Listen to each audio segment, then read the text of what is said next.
The tea smelled wrong. That was all she knew. Just a smell, a whisper of something that didn't belong, buried beneath the familiar, grassy sweetness of imported Korean green tea.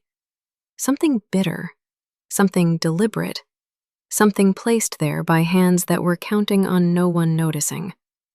She was a black woman, a maid, invisible to every powerful, dangerous man in that mansion. The kind of person people look through instead of at. The kind of person who refills your cup and disappears before you remember she was ever there.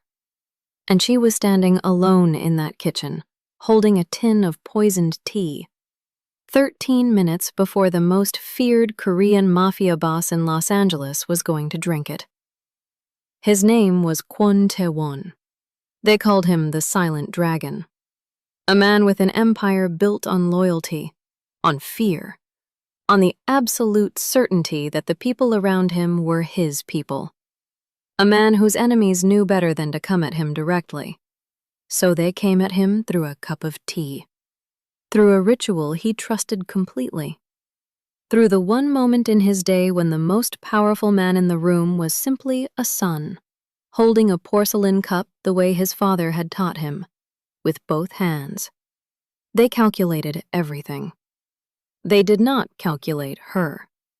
Because the men who planned this had never once looked at Serena Caldwell. Not really. She was furniture to them. She was background. She was the hands that kept the water warm and nothing more. But those hands were trembling now, and that mind was racing, and that gift she had carried her whole life and never once been thanked for was the only thing standing between a man's life and a perfect, undetectable murder. What she did next changed everything. Before starting the story, comment down below where you are watching from and what time it is there. If stories of karma, love, and hidden truths move you, leave a like, be sure to subscribe to the channel, and click Join to become a member and help our channel. You don't know what's in this tin. She said it so quietly that the words barely disturbed the air around her. But her hands, those long, careful hands that had never once dropped a dish, never once spilled a drop, never once failed in 2 years of silent, perfect service. Her hands were trembling. The kitchen smelled like it always did at 1640. Warm marble, filtered water beginning to heat. The faint, grassy sweetness of imported Korean green tea rising from the canister she held in both palms like something wounded. Serena Caldwell stood at the center of that familiar smell and felt the world underneath her feet shift without moving an inch. She had opened the tin the way she always opened it. 2 fingers on the lid, a quarter turn, the soft exhale of vacuum seal releasing. It was a sound she could have identified in a blackout. A sound she had heard 400 and some days in a row without once thinking anything of it. But today, the sound was the same, and the smell was not. She stood there with the open canister raised near her face, and she breathed in slowly, the way her grandmother had taught her to breathe in over a pot of something uncertain. Not through the front of the nose, but through the back of the throat, where the senses lived deeper and lied less. The green tea was there, every note of it. The vegetal sharpness, the slight sweetness underneath, the dry finish that always reminded her of rain on cut grass. And beneath all of that, something else. Not spoilage, not contamination from a poorly sealed container. Something deliberate. Something that had been introduced with intention and with knowledge, because whoever had done it had understood that the tea's own complexity was the best camouflage available. They had chosen the right vessel. They had accounted for almost everything. They had not accounted for her. She set the canister down on the marble countertop and did not move for several seconds. Through the kitchen window, the garden spread out in the late afternoon light. The kind of light that made everything look still and safe and entirely false. and across the garden, through the tall window of the private office, she could see him. Vincent Cho. Sitting at the desk that was not his desk, his back to her. His posture wrong in a way she could not name precisely but could feel the way you feel a note played slightly off pitch. Not wrong enough to be obvious, just wrong enough to be remembered. He was not reading anything. He was not working. He was waiting. Her heart was loud in the quiet of that kitchen. Serena had spent 2 years in this mansion, becoming part of its architecture. She moved through its hallways without sound. She replenished things before anyone noticed they were gone. She heard conversations that stopped for the housekeeper but not for the furniture. And she had learned long ago that her greatest protection in a house full of dangerous men was the absolute certainty those men had that she did not matter. She was the hands that kept the water warm. She was the person who remembered which cup. She was not someone whose silence needed to be bought, because no one had ever considered that she was listening. That invisibility had always felt like a wound, a quiet, daily diminishment that she carried home on the bus and set down beside her daughter's medication receipts on the kitchen table of her apartment in Inglewood, and tried not to name too directly. She understood now, for the first time, that it was also a kind of power. She had 13 minutes. The water was at temperature. The tray was waiting. Upstairs, in the private reception room on the 2nd floor, Kwon Jae-won was reading documents and would look up precisely at 1700 hours, expecting the thing he trusted most in his day. Not his security detail, not his lieutenants, not the locks on his doors, but a cup of tea, made correctly, by hands that had never given him a reason to think otherwise. She looked at the canister on the counter. She looked at her own hands. She made her decision. She moved to the back cabinet, the one behind the dry goods shelf, the one nobody ever opened because nobody ever needed to, because nobody else in that kitchen planned for contingencies the way Serena Caldwell planned for contingencies. She had put the backup tin there 3 weeks ago on a Tuesday, after a delivery had arrived 40 minutes late, and she had spent those 40 minutes watching the clock, with the particular anxiety of someone who understood that a 2-minute delay in that house was not a minor inconvenience, but a crack in the foundation of someone's trust. She had bought it herself, paid for it with her own money at a small Korean grocery on West Olympic Boulevard, where the owner knew the specific estate and had nodded without asking questions when she described what she needed. The tin had sat in that cabinet, untouched and unnoticed, for 23 days. And now she lifted it from the shelf with both hands and felt something close to gratitude for the version of herself that had worried enough to put it there. She prepared the tray the way she always prepared it, the water at exactly the right temperature. She did not need a thermometer, had not needed one in 14 months. The leaves measured by hand, by memory, by the particular weight of routine that becomes its own kind of knowledge. The white porcelain cup placed precisely at the center of the tray, handle angled at 45 degrees the way he preferred, without ever having asked for it aloud.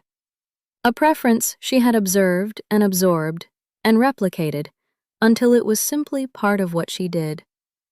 Her hands had stopped trembling. She climbed the stairs at 17:02, 2 minutes late. She registered it the way you register a wrong step in the dark. Immediately, fully, with the understanding that it would be noticed. In 2 years, she had been late 4 times, each time with cause. Each time noted with nothing more than a look from him that communicated everything a reprimand would have communicated, and nothing that an apology could have resolved. She had learned to prefer that silence to any alternative. He was in the reception room as expected, seated in the low chair near the window, a folder of documents open across his knee, the lamp beside him casting clean light across the pages. He did not look up when she entered, which was also expected, and she moved through the room the way she always moved through rooms in that house, without apology, without announcement. A human presence that registered as furniture until it needed to register as something else. She set the tray down, adjusted the cup, straightened. She was at the doorway when his voice found her. It was not loud. It never was. Kwon Jae-won did not raise his voice because he had never needed to. Volume was a tool for people who were not certain they would be obeyed. He was always certain. He said she was 2 minutes late. She turned, and here was the moment. The one she had been carrying up 2 flights of stairs and across a marble floor and through every careful, controlled movement of the last 17 minutes. She looked at him. Really looked at him, the way she almost never permitted herself to look at him.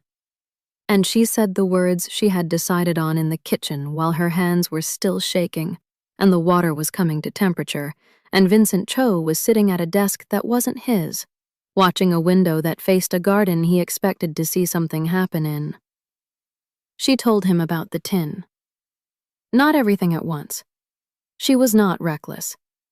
She told him carefully, the way you tell someone something true that they are not going to want to hear, with precision and without dramatics, because the facts were dramatic enough, and she understood instinctively that the worst thing she could do in that room in that moment was sound like someone who was frightened. She was frightened, but she sounded like someone reporting an observation, a discrepancy.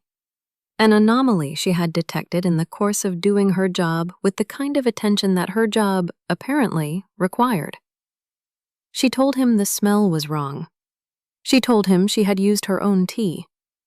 She told him the original canister was still on the kitchen counter, untouched. The folder did not close dramatically. His expression did not collapse into something readable. He simply became more still than he had already been, which was a stillness she had not thought had a further degree until she witnessed it.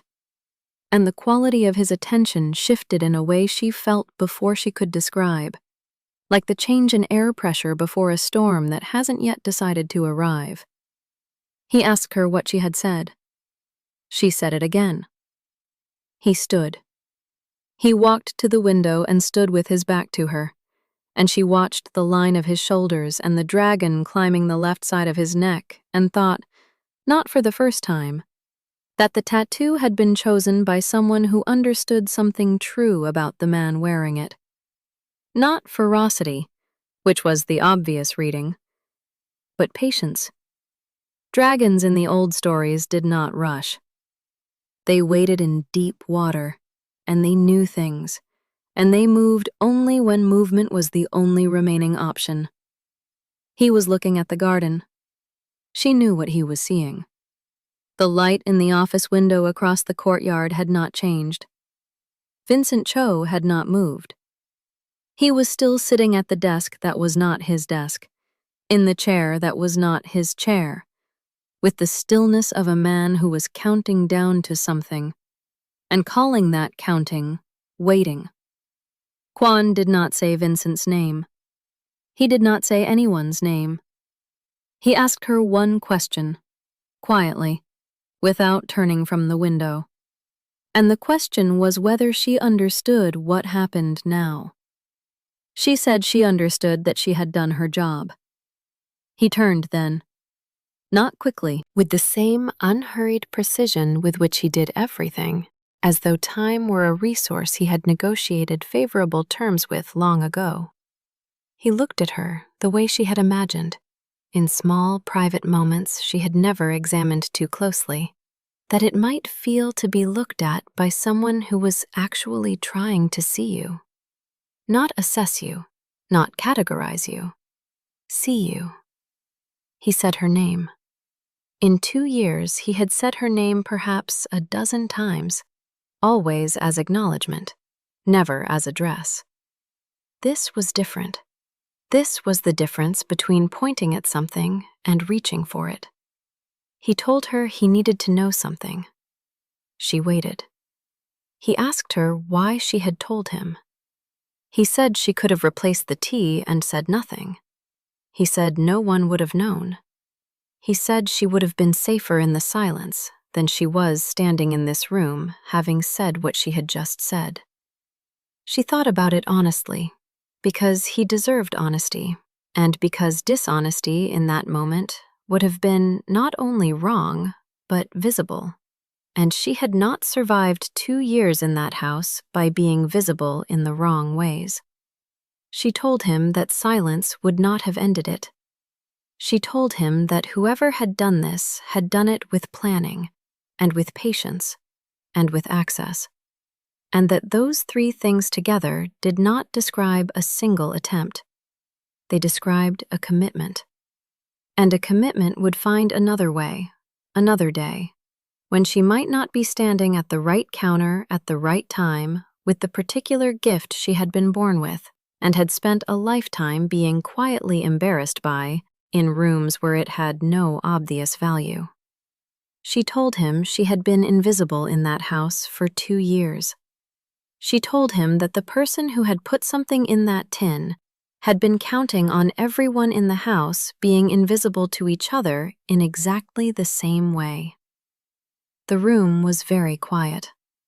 Outside, the afternoon light was beginning to change, the long California gold of early evening coming through the tall windows and laying itself across the marble floor in strips that moved almost imperceptibly as the sun continued its business of setting, without regard for what was happening in that room. He looked at her for a long time. Then he crossed to the small side table. He lifted the porcelain cup, the one that had belonged to his father, the one she had placed at 45 degrees without being asked, and he held it in both hands the way he always held it, the gesture so habitual it seemed to happen below the level of conscious decision, a thing his hands did because they remembered something his mind no longer needed to tell them. He drank. She watched him drink the tea she had made from her own supply, with her own hands, and she understood that the gesture meant something beyond the act itself. He was not simply drinking tea. He was making a declaration in the only language he had ever fully trusted, which was the language of action over statement, of what a person does over what a person says. He set the cup down. He told her to leave the canister in the kitchen untouched. He told her he would handle what needed to be handled. He told her, very quietly, almost as though the words were directed somewhere slightly beyond her rather than directly at her, the way people say true things when the truth is slightly larger than the space they have available for it, that what she had done tonight was not a small thing. She said goodnight.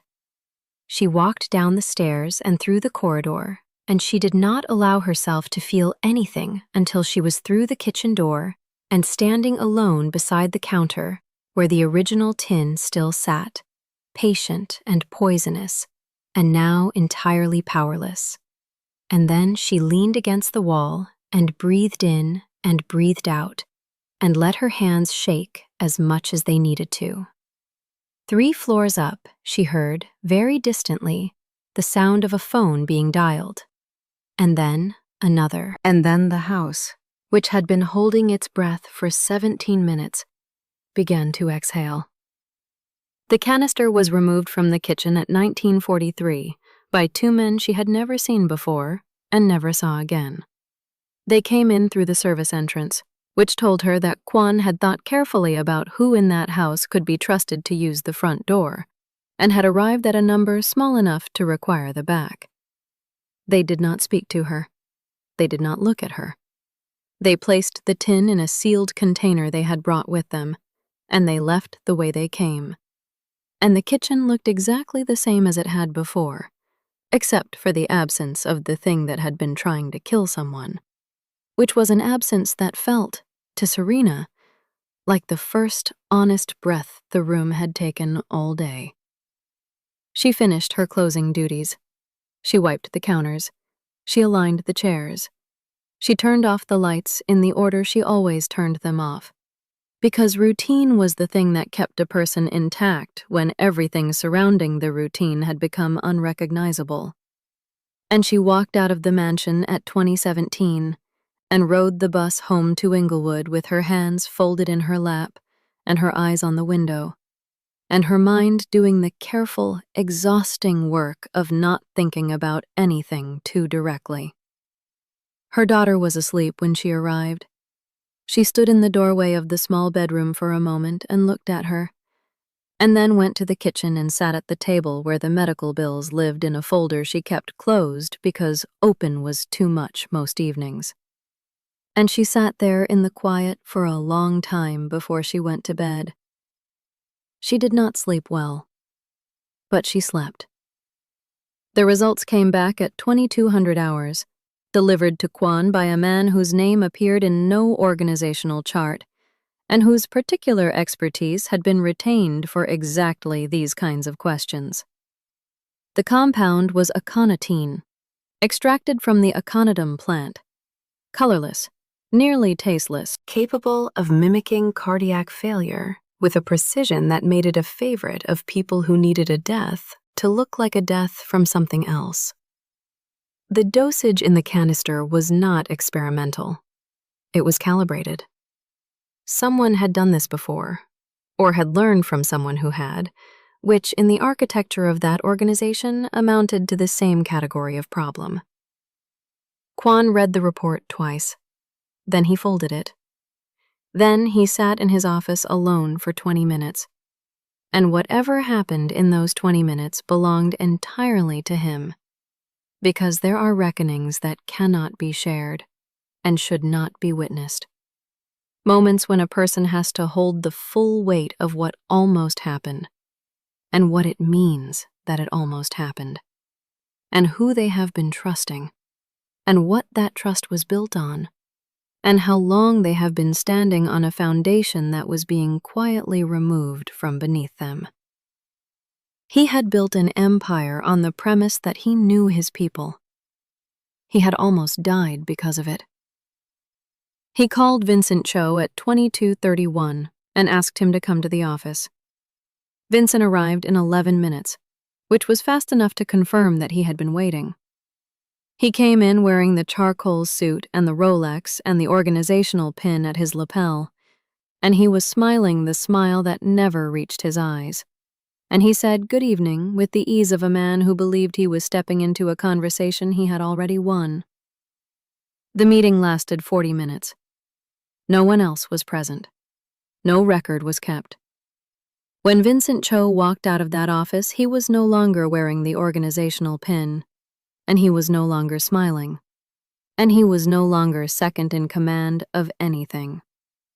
And the particular quality of his silence as he moved through the corridor and down the stairs and out of the mansion for the last time was the silence of a man who had prepared extensively for a future that was no longer available to him. The 3 other council members who had been party to the plan were dealt with in the days that followed, quietly and without announcement, in the manner of that world, which is to say that they ceased to be problems in ways that generated no paperwork and required no explanation. Vincent himself disappeared from the organizational landscape so completely and so quickly that within 2 weeks, there were men in that network who would have struggled to recall his face with any confidence, which was perhaps the most complete form of consequence available in a world where death was not always the worst outcome. Power, Serena had once heard someone say in that house. She could not remember who. It had been one of those conversations that stopped when she entered and resumed when she left, except that she had already been in the room. Power was not about what you could take. It was about what you could make disappear. 3 weeks after the evening with the canister, she received a bank transfer. She was sitting at the kitchen table in Inglewood with the folder open for once, because she had decided that she was going to look at the numbers directly and make a plan, regardless of how the plan felt, because feeling bad about numbers did not change them. and she was tired of managing her own avoidance. Her phone was on the table beside the folder, and it lit up with a notification from her bank, and she looked at it, and then she looked at it again, and then she set it face down on the table and sat very still for a moment before she picked it up a third time to confirm that she had read it correctly. She had read it correctly. The transfer covered every outstanding balance, every bill in the folder, every number she had been managing and dreading and organizing into careful columns for 2 years. Gone. Not reduced. Gone. There was no name attached to the transfer. There was no message. There was nothing except the number and the fact of it, which was its own complete communication from someone who understood that the most honest things are the ones that do not explain themselves. She put the folder in the recycling bin. She went to bed and slept without interruption for the first time in longer than she could accurately remember. The next morning, she arrived at the mansion at 6 o'clock. She made coffee. She began the breakfast preparation. She moved through the kitchen in the early light with the particular quiet efficiency that had defined her presence in that house for 2 years.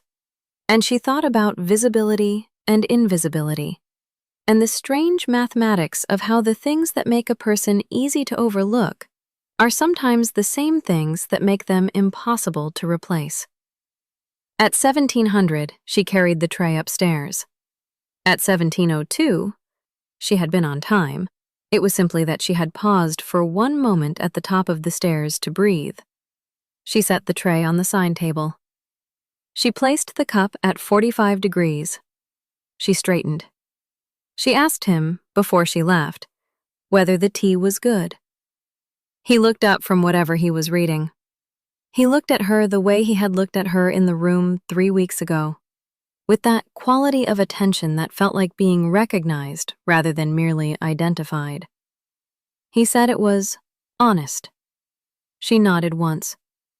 She walked to the doorway. She did not smile until she was in the corridor, alone, with the door closed behind her, and the sound of the house settling around her in its familiar way, and the knowledge, quiet and solid and entirely hers, that she had walked into an impossible situation with nothing but her own senses and her own judgment, and she had been enough. Not because anyone had told her she would be, not because the situation had been designed to accommodate her, but because she had paid attention when no one thought attention was being paid, and she had acted when action was the only honest option remaining. And that, she thought, walking back down the stairs toward the kitchen and the rest of the evening, and the bus ride home, and her daughter, and the folder that was no longer on the table. That was not a small thing. It never had been. If this story moved you, stop for a moment and reflect. Have you ever been the person in the room that no one truly saw? The one dismissed, overlooked, or underestimated? Only to realize that your invisibility was quietly protecting something or someone that mattered?